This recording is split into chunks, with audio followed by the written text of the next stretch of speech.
Тыңдап отырғандарыңыз Жеңіс Ырысқанұлы айтқан қалжың қағытпалар. Осы ауа райына бір мәліметтер кетіңізші. Ауа райын бұл білмесе болмайды, бұл ауа райын. Ауа райынан осы бір айдың алдында келіп түскен мәлімет. Үрімжіде жаман суық болады. Санжыда дүлей суық болады. Оратолада қиын суық болады. Баркөлде дардай суық болады. Құлжада әлем суық.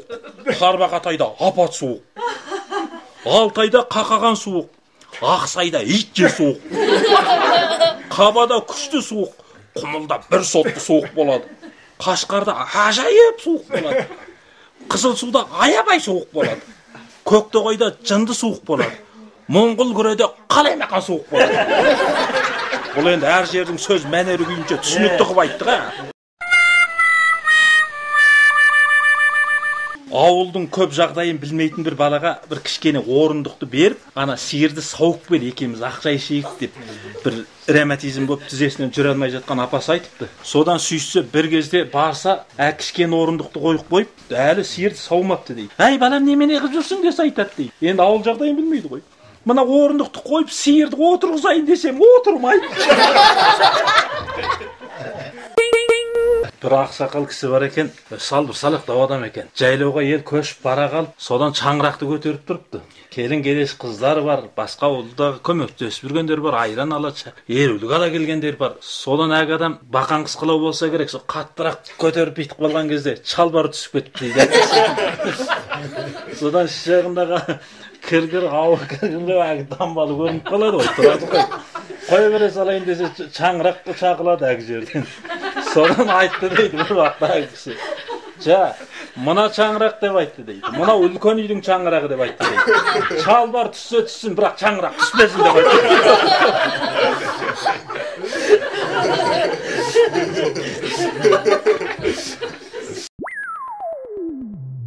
Бір сөздің жөнін білмейтін біреу бар екен, бір кісінің көңілін сұрап бар. Содан әк адам айтты, қиналып отырып айтты. Енді мен де біліп отырмын, доғдыр айтты. Алтайгені ғұмырың қалды деп айтты. Деп сүйіссе, әк адам айтты. Ой, заман деген тез ғой. Алтай деген немене, әне-міне деген жөте шығар.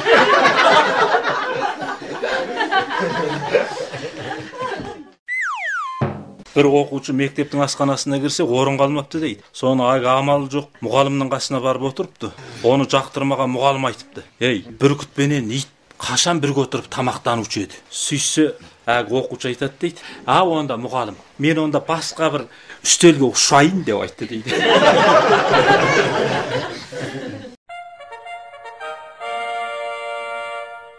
Мектептің тұсынан өтіп бара жатқан әкесі жандағы баласын айтыпты дейді. Балам, мен 20 жыл бұрын осы мектепте оқығанмын деп. Содан баласы айтыпты, әке, түсіндім деп, әптен түсіндім деп. Сен неменені түсіндің десе айтады дейді. Кеше мұғалім маған айтып еді. Осы 20 жылдан бері сендей ақымақты көрмедім деп айтып еді маған.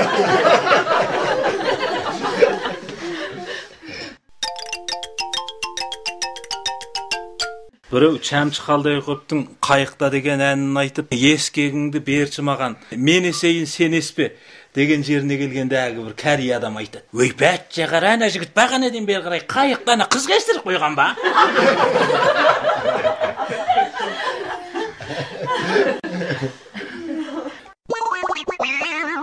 Бір жігіт түнде ұйқысынан шошып ояныпты дейді, жылап шошып ояныпты. Соңғы әйелді оянып кетті деп сөйтті. Оның әйелі бір пәл адам екен дейді. Немене болды? Ойбай, мен түс көріппін, қорқынышты түс. Немене түс көріп? Ой, түсімде үйленіппін мен үйленіп жатты екен. Үйленген деген жақсы ғой десе айтады. Жоға деп айтты. Алып келіп мен келіншегімнің бетін ашқан кезде қарашам, тағы да сен. Біреу айтады дейді. Қалаға барып көрмеген бір жігіт үйленіпті. Соны базарға баратын болып, содан әкесінен сұрапты. Әке, көшенің қай жағымен жүрсек болады деп сүйіссе, әкесі айтады дейді. Балам, келін екеуің бірге барасыңдар ғой. Көшенің со дүкен аз жағымен жүріңдер деп айтады.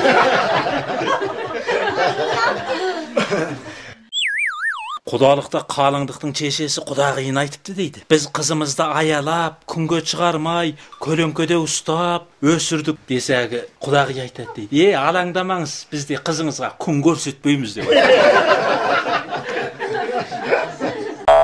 Біреу бәңкеден қарыз алып, оған біреуді кепіл қоймақшы болып сөйтті. Қанша жылда аласың? 1000 жылда қайтарам депті анау. Ой, оныңа кім кепіл болады десе айтады дейді. Құда 1000 жылдық деген құдам кепіл болады деп.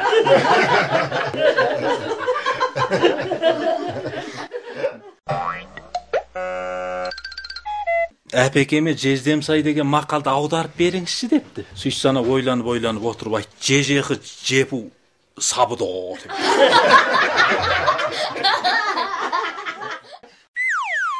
Отырған қыз орнын табады деген мақалды аударып беріңізші дегенде. Зоқады яту жаудипаң деп аударып. Bir el ауызға екі ел қақпақ, игің фінді зұйба, ляңгің фінді гәлсі. Еңбек етсең ерінбей, тояды қарның тіленбей. Яу нейді лаудың қау, дұзы жуқи зыдың бау.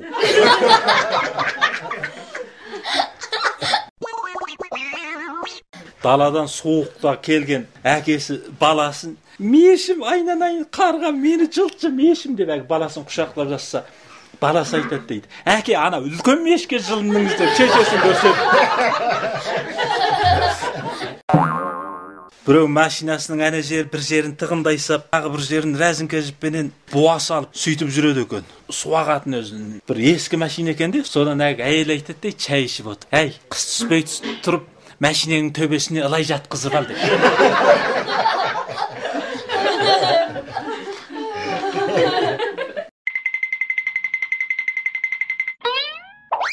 Қалыпсыздау біреу бар екен, рәсімге түсетін боп бәрі. Ұстарың бәрі жиналып баса. Әгі барып, ағаштың ар жағына кіріп кетті, көрінбей. Содан кейін, әй, сен неғып тұрсың десе айтады дейді. Суретті анадар көріп жатқан кезде бейді. Мен теректің ар жағына мен деп шыға келем деп айтады.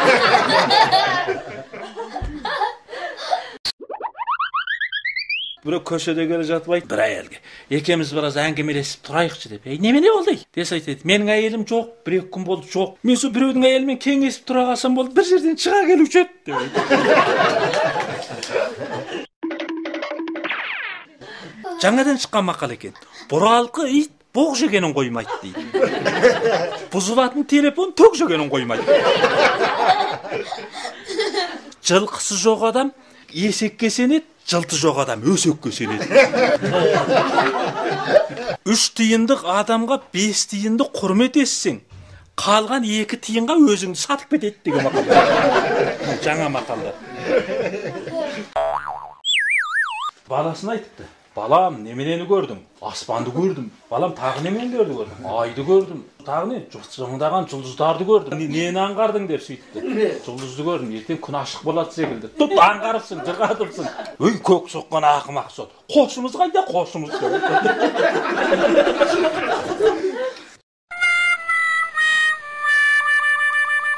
Күлдіргі айтып отырған Жеңіс Рысқанұлы. Жоғары мектеп оқып жатқан бір бой жеткен шешесіне хат жазып айтты дейді.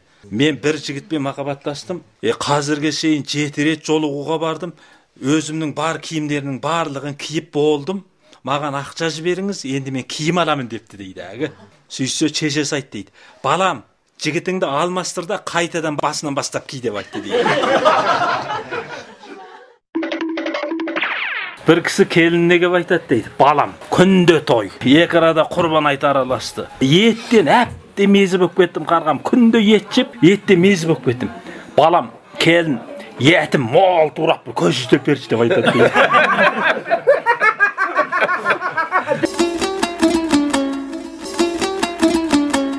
Нәдірлеу біреу, бір аяғына су өтік, бір аяғына пәтенке киіп ап жүр дейді. Әй, немене болды десе айтады дейді. Кеше ауа райында қар аралас жаңбыр жауады деді ғой деп айтады дейді.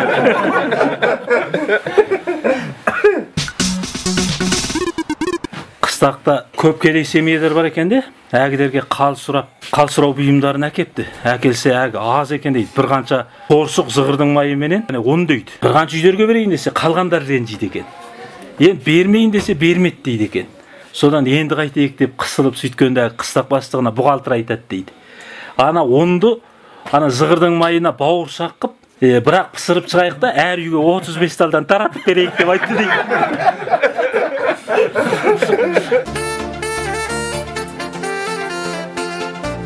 Bir жерде бір апат бопты да жем таратыпты дейді. Жем таратса бір қора қойға бір 2 дорбадан 3 дорбадан кішкене сондай жем тиіпті де Ол әгі бормүй екен. Бітеу бормүй дейді. Сонда әгі кісі кеп әгі бастық айтады дейді. Сонда бас екен мұнан әгі ана қойдарға күнне неше талдан қанша уақ береміз деп айтты.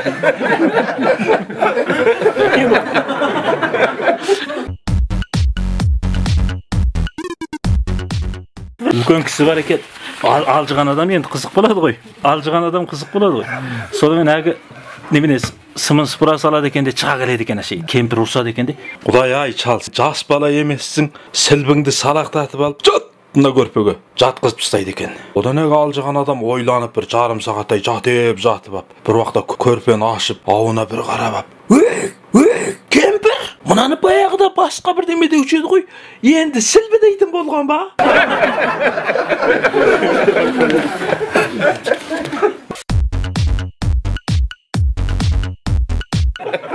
Таңертеңгі тамақта бірге жеуге болмайтын қайсы тамақ деген сұраққа әгі оқушы бүйтіп жауап беріпті дейді.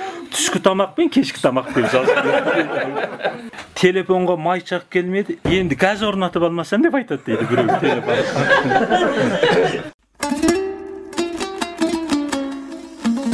Бір әйелі ана жігітіне ренжіпті. Үйленгеннен кейін маған тарту ұсынғанды қойдың ғой депті. Жігіт айтыпты, қармақ қапқан балыққа тағы да жем бергенді қайдан көрдің депті. Анаған сөйтіпті. Сөйтсе ұрып жіберді күйеуін. Сабалап ұрып тастағаннан кейін ана үндемей отырып қалды. Жігіт үндемей отырып сөйтсе әгіні көріп тұрған көршісі келіп айтыпты әге. Әй бала, сенің тағдыр деген қатты көз ғой шіркін. Сенің қармағыңа балық емес бір тымсақ ілінген екен ғой деп айтты.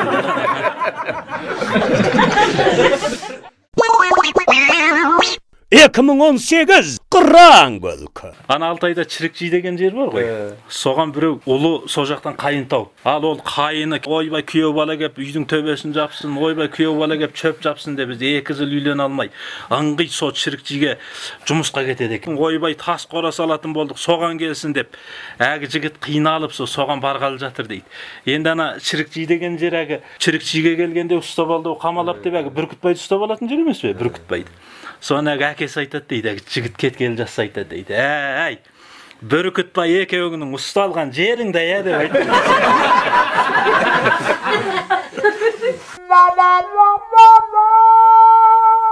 Оған біреудің бір машинасы бар екен, ескіден сатып алған, онысы түзу от алмайды екен. Аңғи көршісін шақырады екен. Күнде әгін итереді екен. Түсте көссе де көршісі әгін итеріп жүреді. Соны бір күн оған шыдамаған көршісі айтты дейді. Әй, не сен мына мәшинені сатып жоғалт, не мен көшіп жоғалайын деп айтады.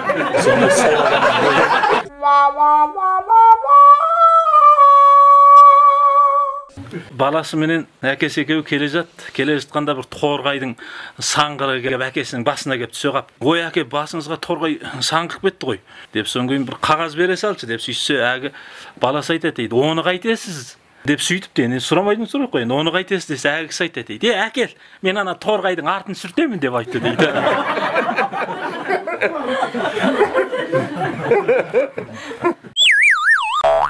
Оған бір ермен әйел қымыз сатады екен, екеуі қымыз сатады екен де, соны әгі айтым қымыздың ақшасынан қымқырып бірдемен ішіп алады екен әгі жігіт. Соны қымыздың ақшасынан бер деп анаған күш бермей. Қымыздың ақшасынан әкел, қымыздың ақшасынан бер деп сөйтсе бермеймін деп әгі жігіт айтады дейді. Қымыздың ақшасынан бермесең, онда қымызға қосқан судың ақшасынан бер, әкел, өзіме бер деп айтады.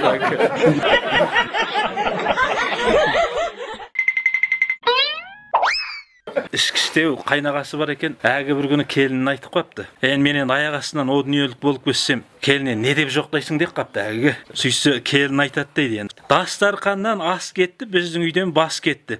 Иманды болғыр ағама о дүниеге мас кетті деп жоқтайын ғой.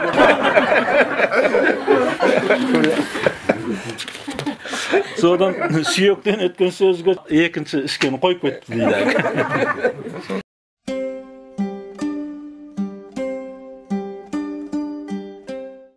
Қазақтың ана жер дегені әдетте 100 метрлік жер дейді. Анау жер дегені ол 1 шақырым жер дейді. Анау жер деген оған таксимен баруың керек екен.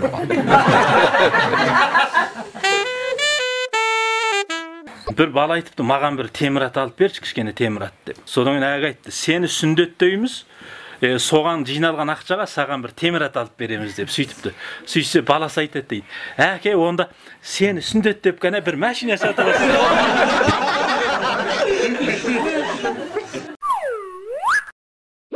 Чашы дудардай боп, кейпі кетіп, кіргір боп жүретін ішкіш біреу бар екен алқаш. Содан әгі үйіне барайын десе әкесі қамшыменен тыритып тастайды. Әкесінен қорыққан әгі қораға барып, жас туған бұзау бар екен, сол бұзаумен сиырдың ортасына жатып қапты әгі. Содан сиыр енді бұзау мекен дедім, әгінің чашын дегенің әдемілеп отырып, жып-жылтыр қып, қайырып, жалап қойыпты дейді, әрттен жалап тастап. Ертеңінде әгі інісі барып, қораға барып, қайтадан үйіне жетіп кеп айтады дейді. Әке, қорада бір чашын жылтыратып тараған бір кәдір жатыр деп айтады.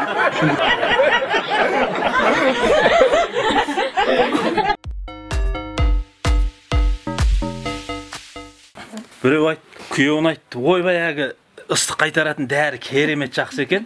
40 градустан 31 градусқа ыстық қайтаратын дәрді мен тағы да ішейінші десе, күйеу бережеп болып жүреді. Ойбай, енді ішпе. Енді ішетін болсаң нөлден төмен түсіп кетіп, ана миыңдағы судың бәрі мұзға айналып кетеді. Енді ішпе.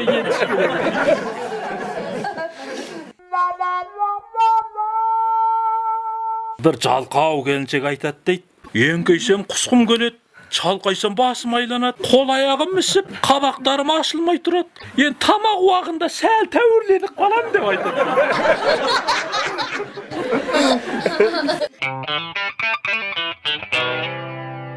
Тыңдап отырғандарыңыз Жеңіс Ырысқанұлы айтқан қалжың қағытпалар. Әйелі ана күйеуіне телефонын көрсетіп айтты дейді. Мына бет қорғау майын аламын деп күйеу айтты дейді. Ақшаның бәрі сенің бетіңе кететін болды ғой өзі. Жасанғанның не пайдасы бар деп. Соны әйел айтты. Ой, жасанып жүрсең әдемі көрінесің. Әдемі көрінсең елге ұнамды боласың, бауырағыш боласың деп сөйтсе күйеу айтады дейді. Ой. Он ендік ақшаны қанша боясаң да 100 ендіктай қымбат көрінген қайда деп айтты.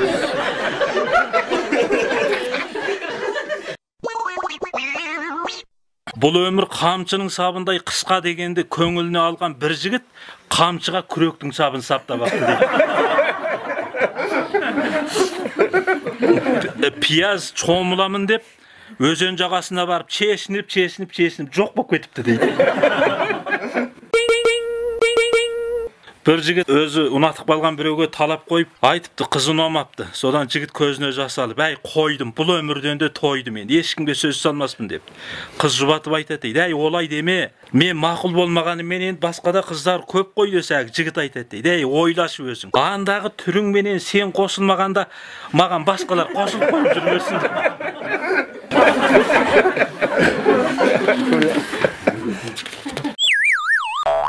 Бір күні біреу арақты көбірек сілтеп алып таксиге түсіпті дейді. Таксиге шығаса бол, сен төсекке шыққан емесе киімдерін шеше бастапты. Соны чопыр жалынып тәгіге. Өй, мынау сенің үйің емес, немене шешініп жатсың десе, анау айтады. Өй, онда сен бағана неге айтпайсың? Неменеге шыққан кезде пәтеңкемді сылтқа шешіп тастап шығып кетті.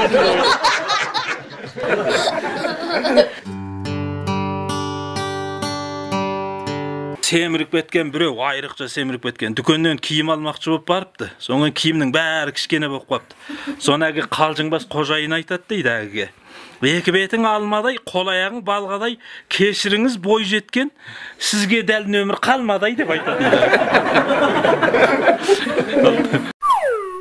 Үлкен кісі көпірден арғарай өте алмай тұрыпты, таяғы бар екен қолында. Соны баладар мен мынадан өткізіп қойыңдаршы деп.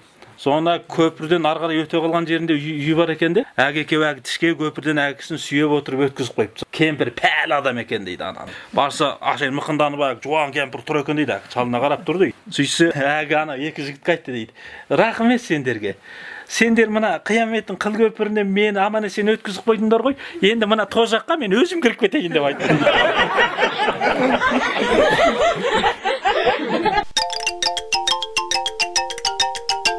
Бір қыз ұзату тойында арақты көбірек сылтап алған енді үлкен кісі екен енді әкесі. Бақырып, шақырып, жылап, елдің мазасын алып жіберіпті.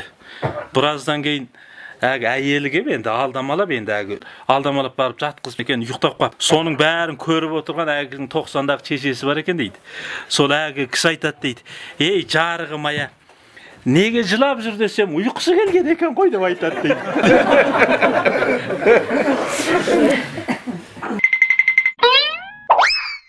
Енді біреу айтады дейді, балалар 6 айдың бір күнгі мерекеде құтырады деп. Ал әйелдер 8 наурыз мерекесінде құтырады деп.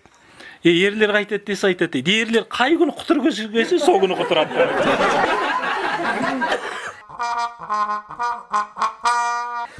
Ерлік радиода алдымен жігіт айтып, Қарашоқы радио станциясы деп, Қарашоқы радио станциясы деп артынан әйелдің дыбысы шығады ғой. Сөйтсе бір жіберіп отырған бір әйел айтады дейді әгіге. Осы бай сөйлеген кезде кемпірі дегенің артын қысып тыныш отыратын емен бар емес, қошан жарлап қайтеді деп радио көрсетеді. Бір оқушыдан қалың сұрақ сұрапты мұғалімі. Сұрақ сұраса, әлгі бала кібіртіктеп жақсы айта алмай сөйтіпті. Содан кейін мұғалім айтты, біраз жігерлірек жауап берсең, сен десе әг айтады дейді. Әген қарағай, мына сұрақты білмейді деп айтты дейді әг мұғалімға.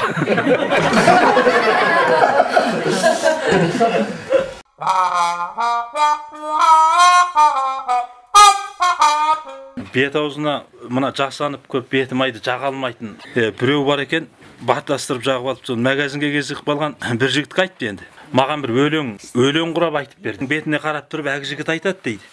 Өлеңді айтқан қандай, қойған қандай, бұралып талшыбықтай болған қандай. Қарындас өзіңізге қарап тұрсам, бетіңе 10 дорбамен бір қойғандай деп айтты.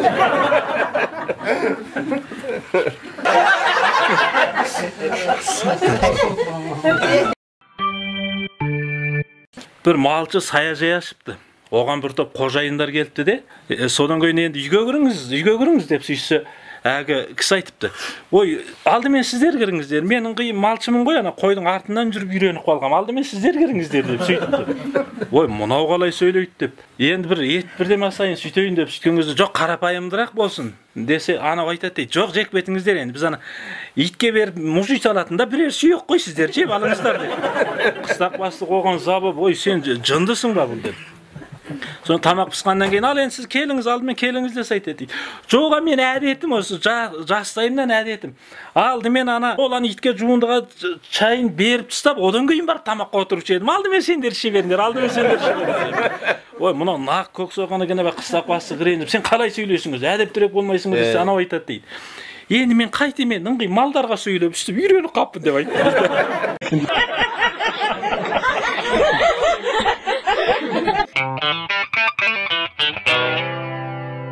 Профессор бір диқанға айтты, мен саған бір сұрақ қояйын, сен таба алмасаң, онда саған 5 ұян беремін. Ал сен маған сұрақ қойсаң, мен таба алмасам, онда саған мен 500 ұян беремін депті. Енді ананы көп менсінбей тұрған. Ай мен жер шарының аралығы қаншалық депті диқанға айтты. Диқан оны білмей қойыпты да анаған 5 ұян беріпті. Содан диқан айтыпты, тауда 3 аяқты, етекте 4 аяқты, ол не депті әгіге.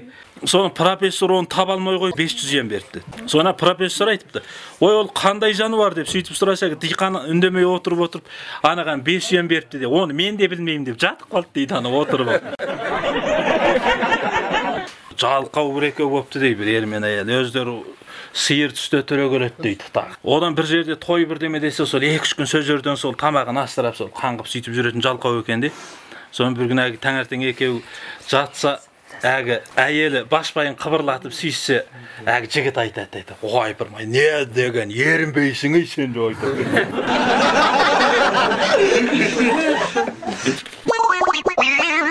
Қаудан ендігені мотамен түскен бір жігіт, бір қыз балаға сөйлеспек жоқ, бір ашқанаға бар. Содан барғаннан кейін, әлгі қалада жүрген қыз екен де, күтуші депті, күтуші. Wi-Fi бар ма деп сөйтіпті. Wi-Fi өрмесі әна жігіт айтады дейді. Күтуші, сол Wi-Fi-дан 2 тақсы алып келіңіз, соны жеп алайық деп айтады.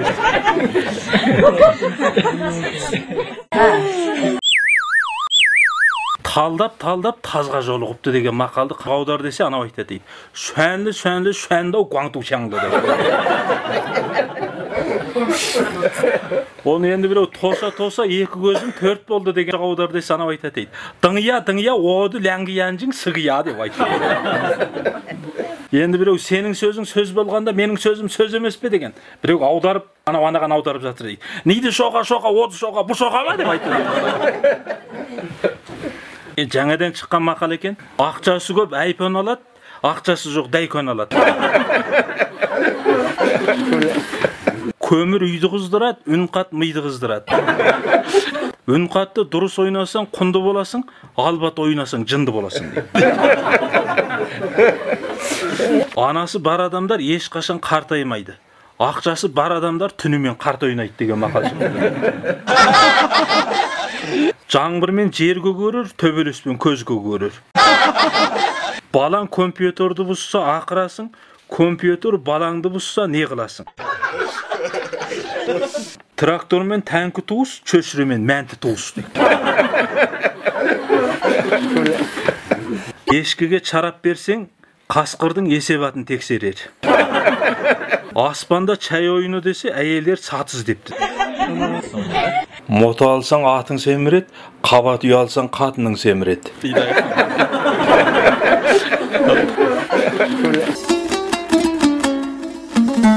Бірінші жыл тәуір үшті, екінші жыл бауыр үшті, үшінші жыл жатық балды, төртінші жыл қатық балды деген бір өлең бар екен.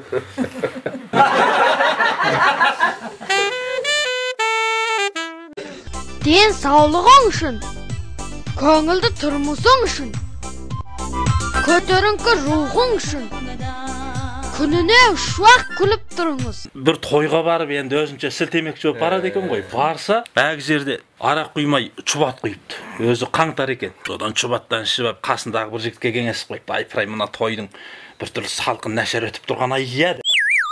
Әшейін жақтырмай. Содан әне жерде бір той бар еді, соған барайық деп. Содан әг жерге барса, одар да арақ құймай, одар да чубат құйыпты. Сүйсі айтады дейді. Ей, мынау қаңтарда да су алмаған не деген челегі?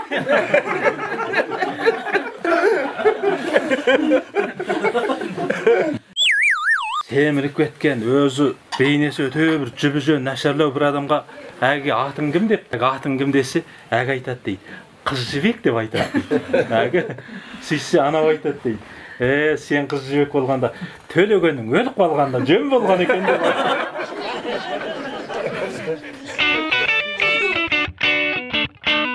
Әкесі мен баласы екеуі бір есек жетектеп келе жатса, біреулер айтыпты. Әй, мұны екеуі ақымақ екен. Ана есекке неге мініп алмайды екеуі? Оны ана арамды аяй ма деп. Соны екеуі бірде есекке мініп алып келе жатқанда тағы біреулер айтыпты. Әй, мұны екеуі жынды ғой деймі өзі? Ана тинамды есекті өлтіре ме анау? Ана әкесін мінгізіп, ана баласы жетектеп жүрмей ме деп. Содан кейін әкесін мінгізіп, баласы жетектеп келе жатыпты. Жолдан көрген тағы біреулер айтты дейді. Ей, ана чалдам үй жоқ екен. Ана баласын мінгізіп ап, ана чал жетектеп жүрмей ме деп сөйтеді екен. Соны баласы мінгізіп ап, чал жетектеп келе жатқан кезде, соны енді біреулер айтты. Ей, міне біреу опасыз екен, міне біреу. Қарашы енді әкесіне жаяу жүргізіп қойып, өз есекке мініп апты деп. Содан кейін әгідер қайтер мінбей келе жатқанда, енді біреулер айтты. Ай, оданша екеумізде мініп алайық деп. Екеуі мініп ап келе жатқанда айтты. Ей, міне біреулер, міне екеуі өз дөң күйіп ап, ана есекті өлтірмекші ме тинамдай. Одан соң есек әбден шаршады ғой. Есектің аяғын буып ап, ағашпенен екеуі көтеріп ап жүрмей ме деп. Содан екеуі ақылдасыпты да, есектің аяғын буып, соны көтеріп ап жүріпті. Көтеріп көпірдің қасында келе жатқанда, есек тыпырлап кетіпті де, есек суға түсіп кетіпті дейді. Содан елдің сөзіне ердім, есекті суға бердім деген мақал содан кейін қалған екен дейді. Бір топ жігіттер қарағайдың шетінде мас болып отырыпты. Мас болып отырған кезде бір кезде бір аю келіп қапты. Аю келіп, ана қалған жігіттер алысып жүріп, ағашпен ұрып жүріп, анадар бір-екі лақтырып жібереді екен аю. Соны оны қуып жіберіпті. Сонда есін жақсы біліңкіремей отырған біреу ана аюды қуып жіберіп қайтадан келіп отырса, анадар қайтады дейді. Құдай-ау, жаңағы біреу тонын аударып киіп алған жігіт не деген пәле деп айтады.